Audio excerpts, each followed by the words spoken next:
sets the captive free.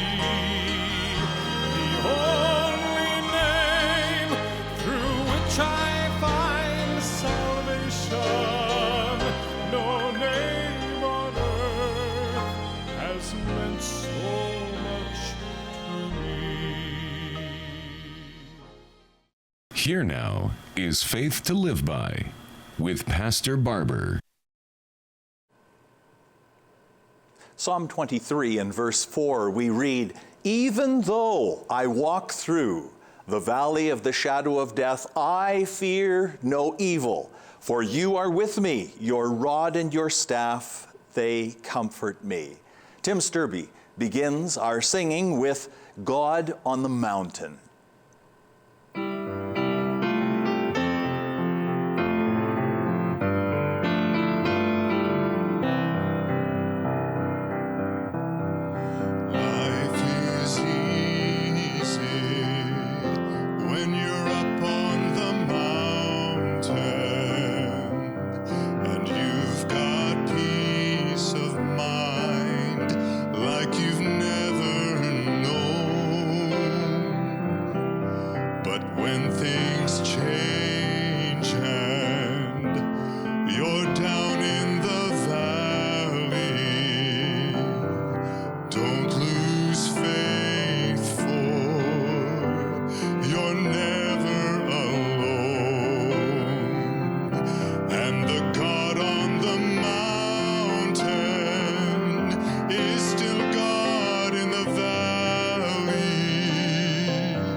The Bible has the answer. You have provided the questions, and we search God's holy word, the Bible, in order to find the answers. Question number 1.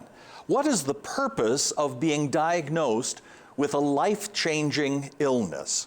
Of the questions which we receive here at Faith to Live By, there are a few different categories that I have in my head as I'm working through them. Sometimes they are questions, I think, that people are imagining, what can I use to stump Jim with a question? And then there are others which are, a little bit more valid, we might say, in terms of curiosity, but they do not get to the very nitty-gritty. They don't get to the rubber meeting the road of life and are questions which change our direction. And then there are questions just as this one, where in a very few words it comes out perfectly clearly that there is a backstory, there is a struggle, there is an anguish that goes along with the question. And with these questions supremely, I do wish to be careful, and it is a struggle that in a very few moments, as we allow for questions to be answered on Faith to Live By, that we present an answer. What is the purpose of being diagnosed with a life-changing illness? Good question, and I know that many who even have not asked or written in to ask this question, this will touch many, many all across our audience today. I want to take you to John chapter 9 and verses 1 to 4. Jesus, we read, as he passed by, he saw a man blind from birth. Now, you might say, well, he was blind from birth, and so his life had not changed. It had been the same all along. But the principles, the things that we learn here, I think, are very applicable to the questioner and to the question that we have before us. He saw a man blind from birth, and his disciples, Jesus' disciples, asked him, Rabbi, who sinned, this man or his parents, that he would be born blind? The assumption of the disciples automatically was someone sinned. Someone offended God, and as a result, was it the parents, was it this man, that he would be in this condition? And Jesus, he upends their assumption. He stops them in their tracks, and he says, it was neither that this man sinned, nor his parents. And then the second part of verse 3, he says, but it was so that the works of God might be displayed in him. I'm going to come back to that in just a moment, but also verse 4, Jesus said, we must work the works of him who sent me, the Father, as long as it is day. Night is coming when no one can work. Now, coming back to the second part of verse 3, Jesus says, it was so that the works of God might be displayed in him. Here this man, he would receive his sight. He would be a testimony to all those round about who had known him all of his days, who had seen him begging for money, who had seen him struggling through life. They would ask the question, what happened to you? And he would tell them, the man Jesus, he sent me to the pool of Siloam, and that I might wash, and that I might come back, and that I might have my sight.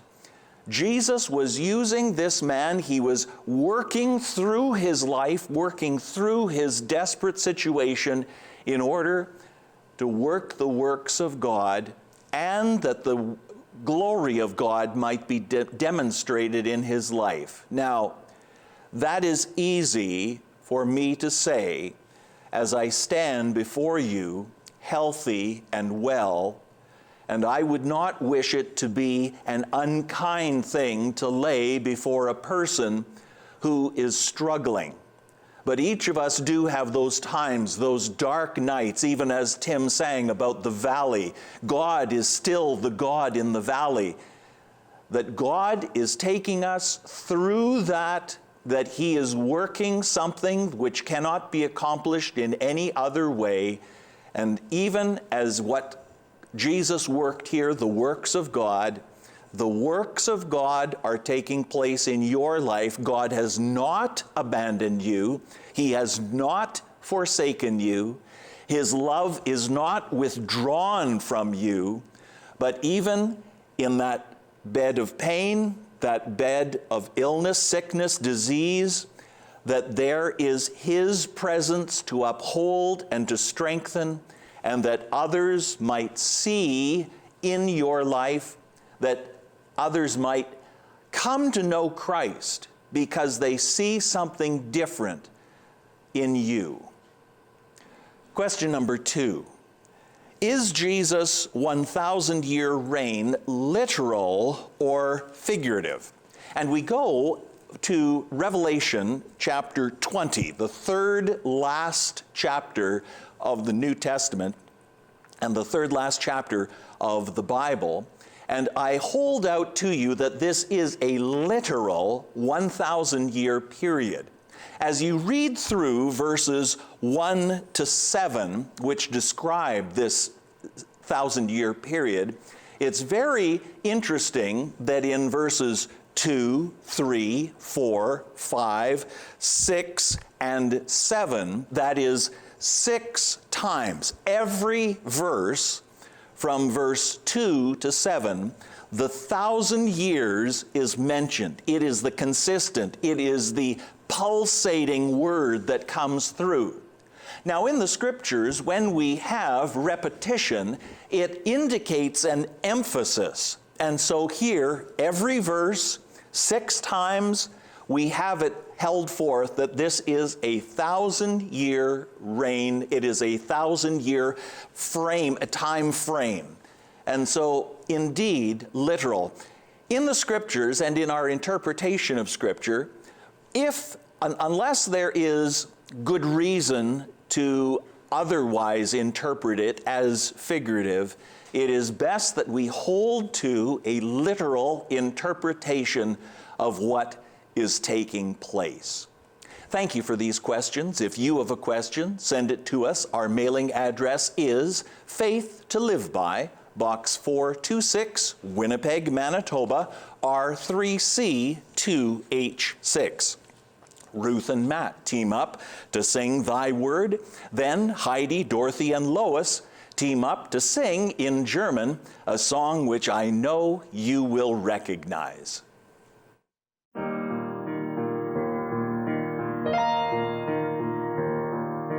Thy word is a lamp unto my feet and a light unto my path. Thy word is a lamp unto my feet and a light unto my path. When I feel afraid, think I've lost my way, still you're there right beside me.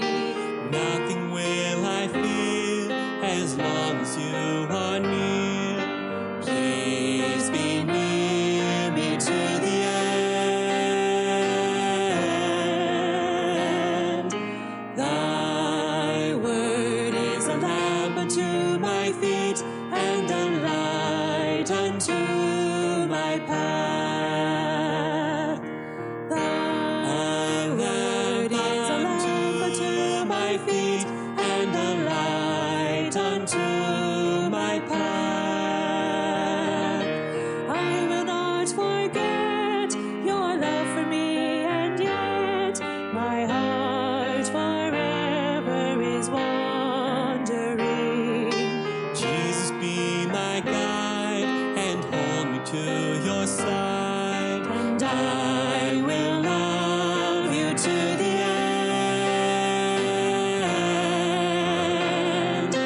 Thy word is a lamp unto my feet and a light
unto my path.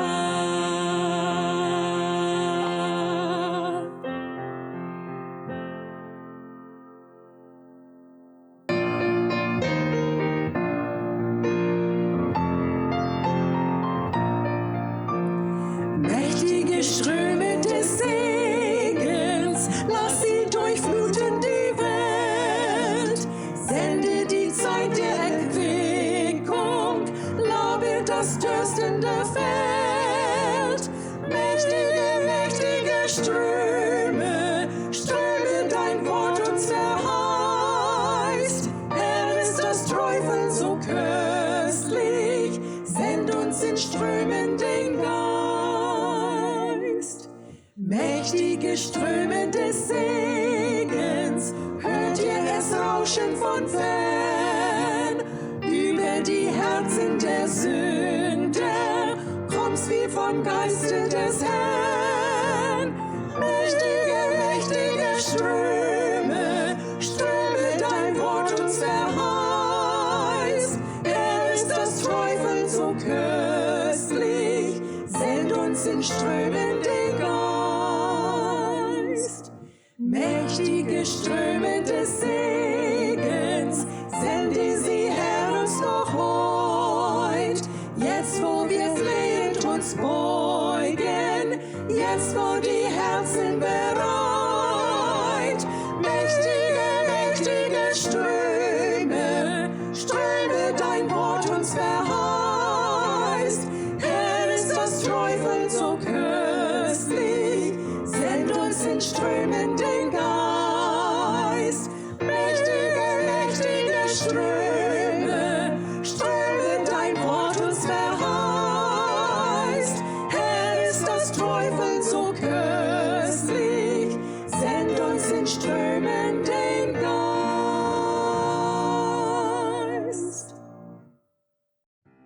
Faith to Live By Resources is pleased to announce another brand new CD entitled Heaven's Gonna Be My Home.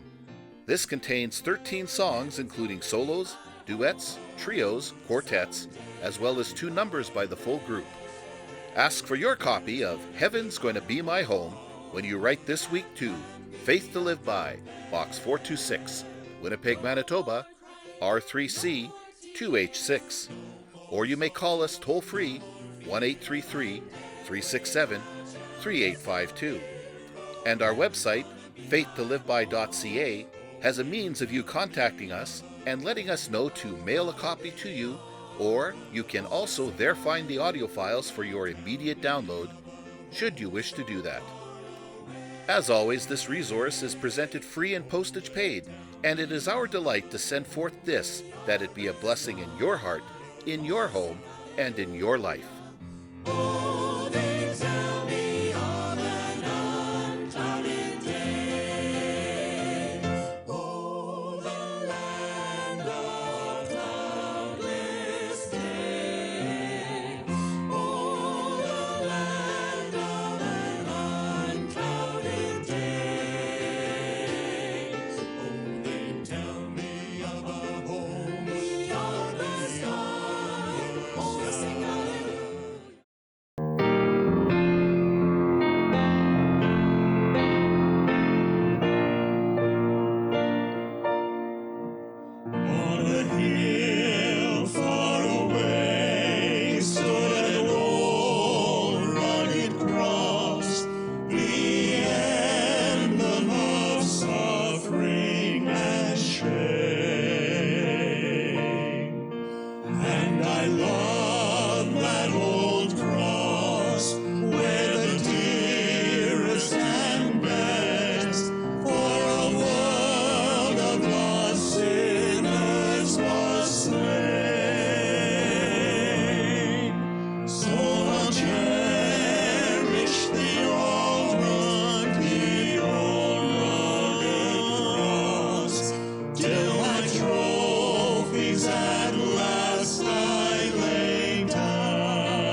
wondrous attraction for me. For 'twas on that old cross Jesus suffered and died to pardon and sanctify me. To that old rugged cross I will ever be true, its shame and reproach gladly bear.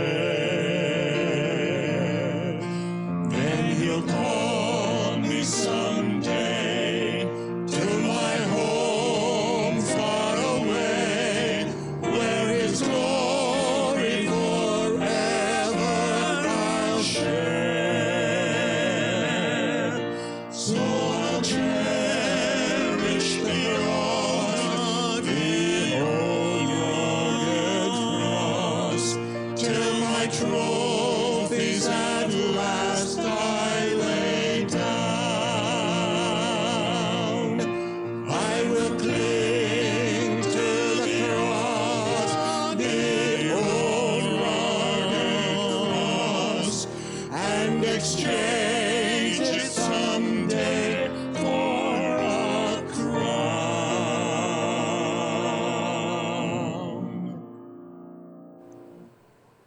I take you to the middle portion of Luke chapter 7, and let me remind you that we are yet early in the days of Jesus' 3 years of ministry. He has selected his disciples, and even at this point, there is a pushback. He has given mighty instruction through Luke chapter 6, and it is echoes of what we read also in Matthew chapters 5, 6, and 7, which is there referred to as the Sermon on the Mount. Jesus surely spoke those similar words on numerous occasions to various crowds of people that would gather round about him as he ministered to the people, as he healed some, and as he did mighty miracles of God's power. In Luke chapter 7, the chapter begins with a remarkable demonstration of faith, not by a Jewish man or woman, as we would expect, but rather by a centurion, that is, a Roman, the despised people who were the overlords. But there was this one who was setting himself apart from the others, and Jesus heals the centurion's slave from a distance. Jesus marvels at the faith of this man and of his trust, of his confidence in the power that Jesus demonstrated. But then rapidly we find that there are others who are opposing Jesus. And even John the Baptist, in a time of despondency, sends 2 disciples to Jesus to ask him, "Are you the one, or should we look for another?" We come today to Luke chapter 7 and verses 31 to 35. It's all the words of Jesus. No other comment is given. These 5 verses, Jesus says, "To what then shall I compare the men of this generation? And what are they like?" Jesus is wanting to give an illustration. He is wanting to give an encapsulating of what he sees. To what then shall I compare the men of this generation? And Jesus says, they are like children. Jesus says, what shall I compare the men? He's talking about those who ought to be mature, those who ought to be competent, those who ought to be grown up and making wise decisions. He says, they are like children who sit in the marketplace and call to one another. They aren't doing anything, they're just calling to their buddies. And they say, "We played the flute for you and you did not dance. We sang a dirge and you did not weep." Jesus is saying, you need to make up your mind. It seems that you're not happy with anything. And then he goes on to say, John the Baptist has come eating no bread and drinking no wine, and you say he has a demon. You say, there's something wrong with that fellow. There's something that's not right, and we need to be guarded. We need to be careful about him. He has a demon. Jesus goes on to say, the Son of Man, and that was the title that referred to himself. The Son of Man has come eating and drinking, and you say, behold, a gluttonous man and a drunkard, a friend of tax collectors and sinners. And Jesus was saying, you had the one and now you have the other, and you're not happy with either. Really, you just want what you want. You want to grump and complain, and what God has provided to you, you're saying, no, I don't want that, and I don't want that.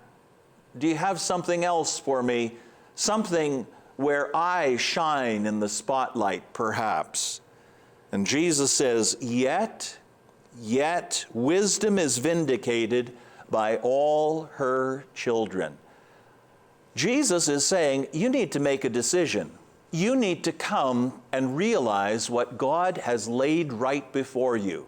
John the Baptist came preaching and calling people to repentance. He was calling them to make their ways straight. And Jesus, he has come that we might know God's salvation and that we might be reconciled with the Father. Oh, dear friend, are you in the category of these who says, no, I don't want anything that you have to bring, Lord? Or is your heart tender? Are you ready to say, Lord, I would desire your gifts. I would desire your way. I would desire your plan and your purposes for me today and every day. Oh, would you come to the cross of Christ, and would you there surrender to him and truly live today in him? Yes, there's room at the cross for you. Thank you for joining Pastor Barber today. Please watch for Faith to Live By again next Sunday at this same time on this same station. Until then, Faith to Live By prays that the peace of God will fill your heart and that the joy of the Lord will be your strength. Pastor Barber would love to hear from you. The mailing address is Faith to Live By, Box 426, Winnipeg, Manitoba, R3C 2H6.